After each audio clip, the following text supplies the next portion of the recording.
Bizarre Brain Comics.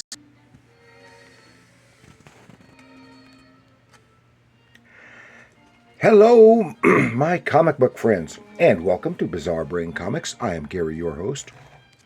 This is where I like to take a look at some older comics, talk a little bit about the characters and creators, and examine the stories and the art. And this time we're doing a series of episodes on Batman. And so for this time, this is Batman and Spider-Man. They don't number it number 2, but this is Batman and Spider-Man number 2 from 1997. It's the second of two crossover second of two crossover stories they did with Batman and Spider-Man, similar to what they did a little over 20 years before with Superman and Spider-Man. Here's Batman and Spider-Man. This is the second one. Written by J.M. DeMateis, art by Nolan, and inks Carl Castle, and colors by Gloria Vasquez. And it's the first issue, crossover issue, was also written by J.M. DeMateis, and that one had the Joker and Carnage team up against our heroes. And this time it has the Kingpin and Ra's al Ghul. And I really like this story a lot better than that first one. And I enjoyed the first one, but I really like this one better. I think the Kingpin is such a good villain, and Ra's al Ghul is such a good villain, and on a somewhat larger scale. And and of course, in a way, it's kind of surprising that they're using the Kingpin, because although the Kingpin was created as a Spider-Man villain for the past 40 years or so, he has been more of a associated as a Daredevil villain than as a Spider-Man villain. Because he, like, for example, have all these Spider-Man movies. None of them have Kingpin in them, but both the Daredevil movie and the Daredevil TV series, primarily a Kingpin villain.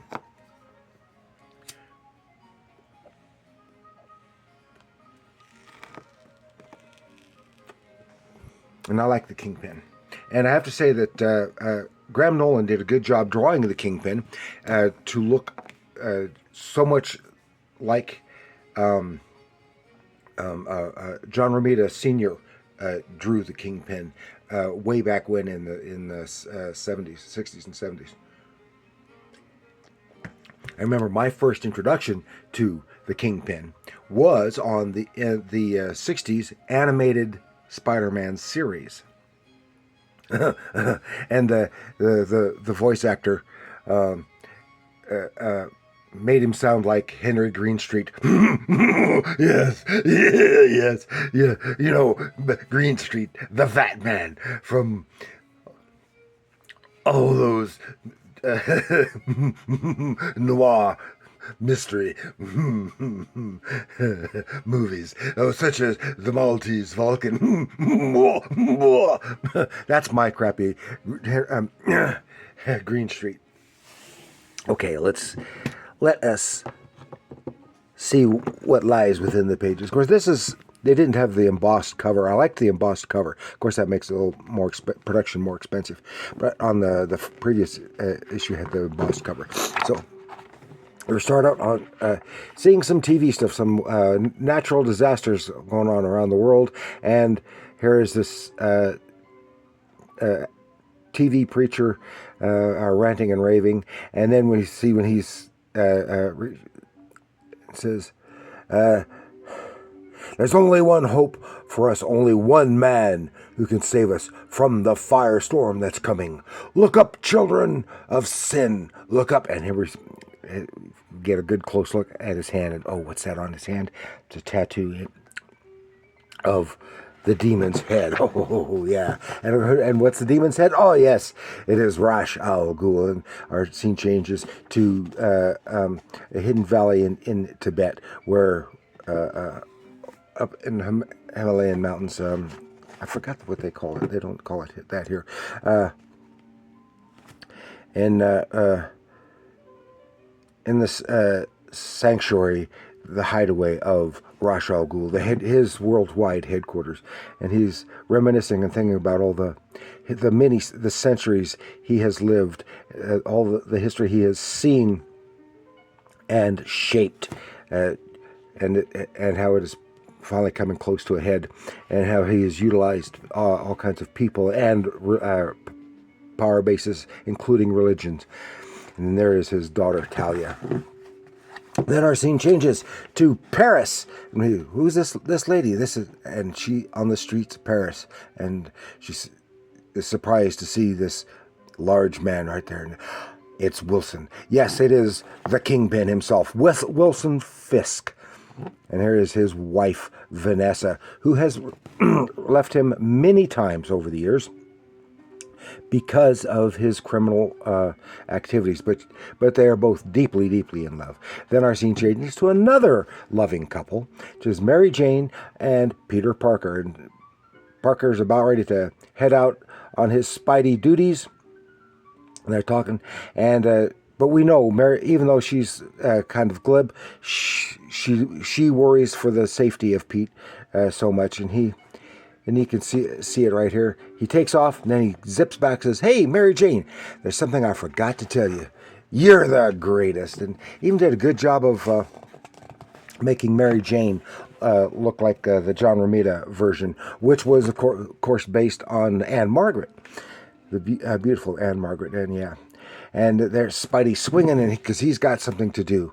And here we see in this warehouse some kind of nefarious exchange going on, and he smashes in. Yes, because these are some Kingpin goons and some other criminals doing some kind of exchange, and there he gets right in the middle. Boom, boom, boom, knocking people out, taking names.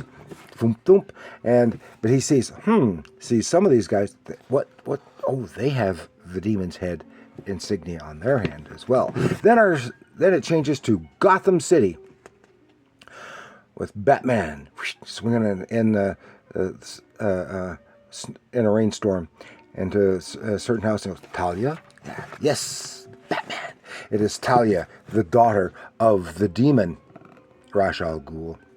And they've had an off again relationship, mostly encouraged to some extent by Ra's al Ghul himself, and but Bats and Talia have certain romance. And then, boom, assassins come out of the woodwork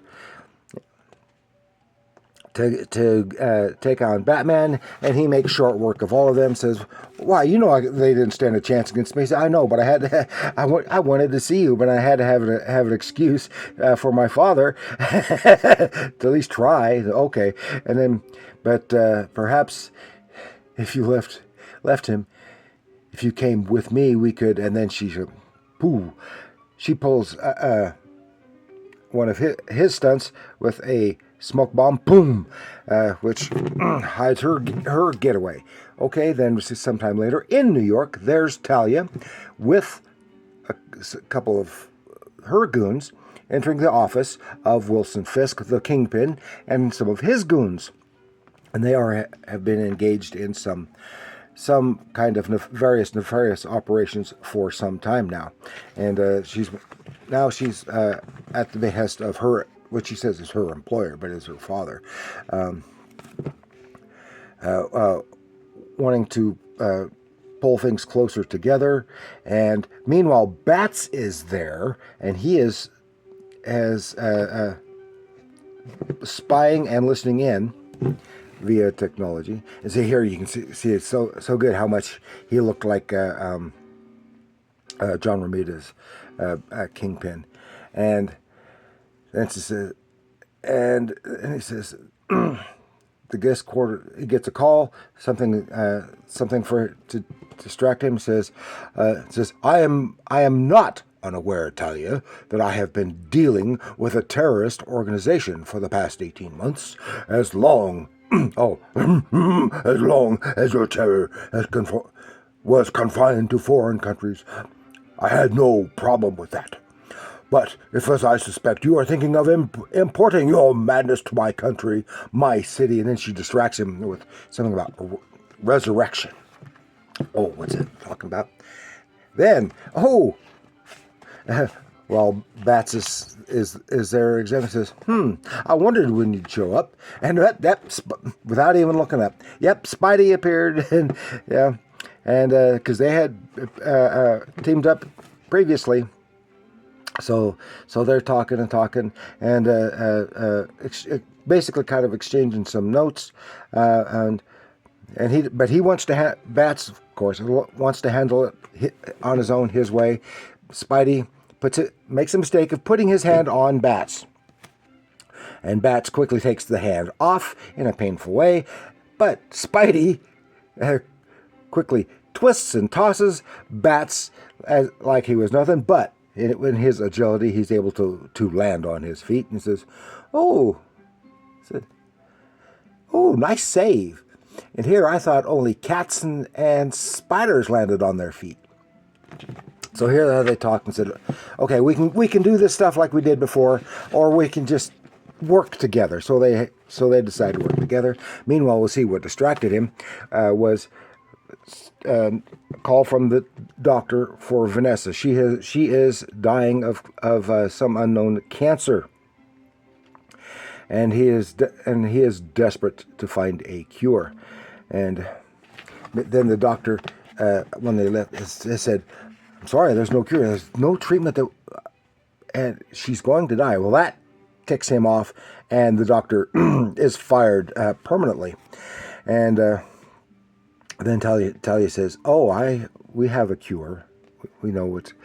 So he's basically telling him they've got the means of saving her life. And then she starts to tell him about Ra's al Ghul and the plan. Meanwhile, Batman is telling Spidey about Ra's al Ghul, his version versus her version, on the same plan. Like, Ra's al Ghul is a madman. Ra's al Ghul is a visionary whose dream of a better world is one in which all wills are subjugated to his, all men, all nations under his control, who seeks to usher in a golden age so that all humankind may live in peace and prosperity. Yada, yada, yada. Comes down to Ra's al Ghul has a plan that's going to create an earthquake and sink the island of Manhattan. It would cause devastation throughout the world. In fact, it's a lot of the devastation that we saw early on in on that first page on the news broadcast was engineered and orchestrated by Ra's al Ghul himself. But he has, but he wants and needs powerful lieutenants, and he wants to bring the Kingpin in to his fold. And he laughs in her face and then says, "Get out. You know where to reach me."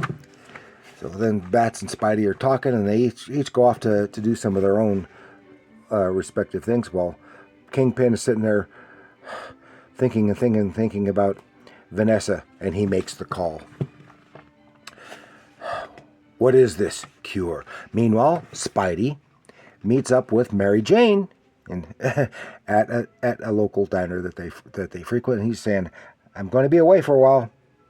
Don't worry about me, but don't be surprised that you don't see me for a while." And here we hear more about floods, earthquakes, fires, yada, yada, yada, and the crazy preacher again. Then we have Ra's al Ghul's plane, because it's got his insignia on it, and it's winging its way to Asia with Kingpin, Vanessa, and Kingpin's goons. And she said she's not happy with this, because she doesn't want him to get involved in any more of this stuff. They land, and then they go into the hangar where they are greeted by Ra's al Ghul and some of his goons. And he says, Ah, he says, a snap of your fingers and my agents simply fall dead? Not quite. But he's out to curry goodwill, says, and I seek to do the same, Mr. Fisk. There are no enemies in this room, except, of course, for those two, who happen to be Spider-Man and Batman in disguise as a couple of Kingpin's goons, which surprises the other goon to no end. And so they wind up, assassins coming out of nowhere, kicking butt and taking names, boom, boom, boom. Meanwhile, Kingpin, Vanessa, and Ra's al Ghul take off in a helicopter to go to his castle. So that leaves them there. They have to hoof it. Meanwhile, Talia is with Vanessa, and they exchange things. How they each love their respective men, even though they don't. In that case, Talia's case, it's her father. Even in spite of the evil that they do.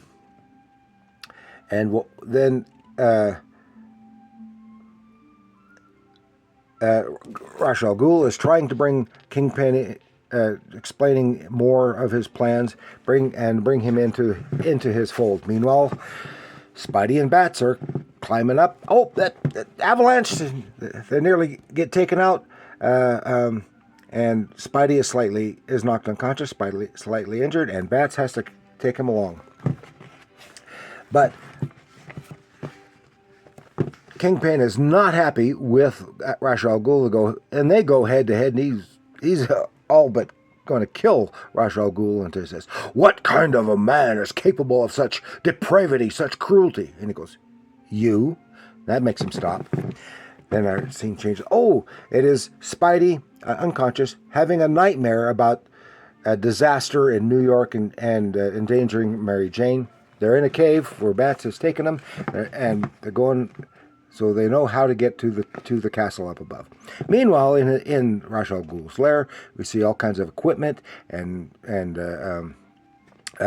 screens showing stuff around the world, etc. And it says, okay, because he takes him up on his ideal and says, but you have to push the button that will initiate all the devastation.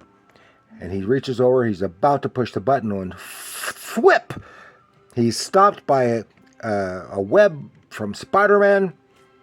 He pops out, and he starts yelling at him, and the goons are taking shots at Spidey as he's going, and he's cutting right through them. And then he takes him back to the keyboard, and then pushes the button. But to see the satellite that's supposed to transmit the signal and start all the devastation, kablooey! Blows up in the sky. Says, I guess someone managed to reprogram your computer. Now I wonder who that could have been. And of course, there's Bats. Ra's al Ghul, he is not happy, goes after Bats with a sword, and they go head to head. Flop, bam, bam, bam.